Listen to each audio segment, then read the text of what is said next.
What is up, everybody? Today we're going to discuss gear. Cue the intro.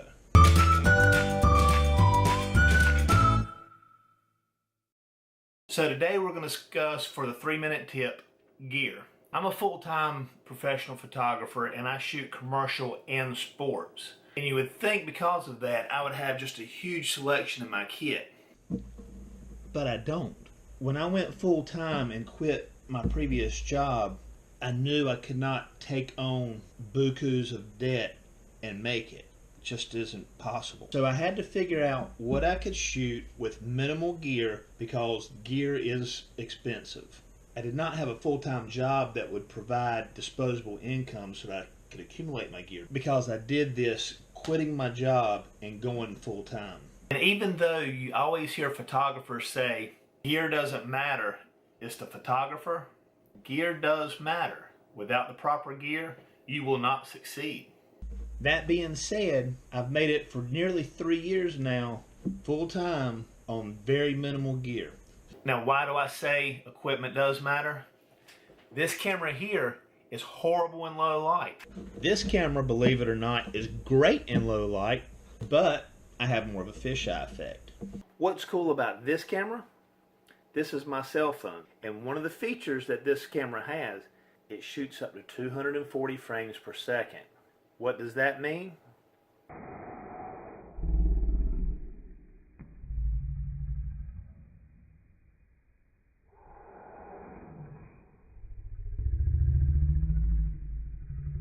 Let me discuss what I've got real quick. I started this full time with a Nikon D3300 crop sensor entry-level camera, and I had to search for jobs that camera would work for. Fortunately, it did, and from there I was able to create enough income to get another body.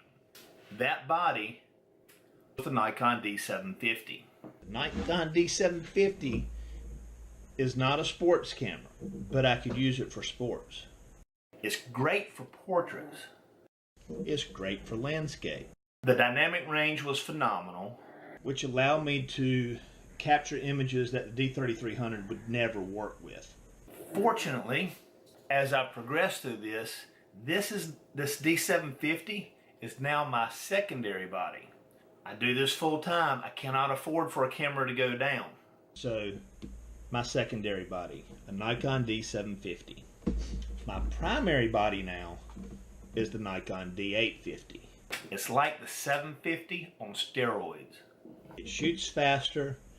The files are 45 megapixels, so the detail is incredible. It allows me to crop really tight, and that's important for what I'm going to be going over with my lenses in just a minute. Because I shoot commercially, and it includes a lot of architectural, real estate type shots, needed a somewhat wide lens to go on those full bodies. This is the Tamron 1530. Great for wide angles, super sharp, and it's not nearly as expensive as, say, the Nikon 1424. And this is where I've made my most money as a photographer. This is the 70-200. This is what I use for sports. This is also my primary lens when I do headshots. Honestly, I use it for the bulk of my landscape type work, and I use it for corporate events so I can get close-ups. The reason the D850 crop factor really matters, with that being a 45 megapixel file, is I can use that 70-200 and really crop it down. I mean, I can crop it nearly in half and still have more megapixels than what my Nikon D750 had. Now you can say, but Bill, you'll never, you might shoot some high school sports. I actually shoot for 2 agencies, and I'm the photographer for a university's basketball team.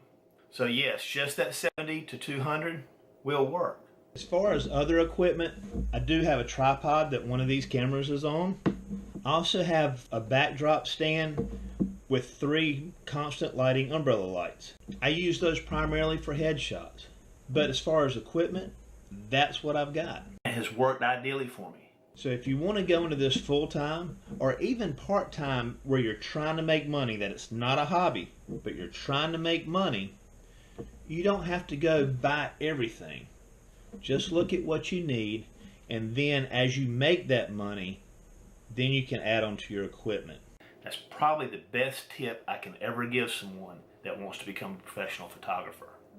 Now, if you've liked this content, please hit that subscribe button and the little notification bell that's down there beside it. Hit like on the videos so it'll help other people find this.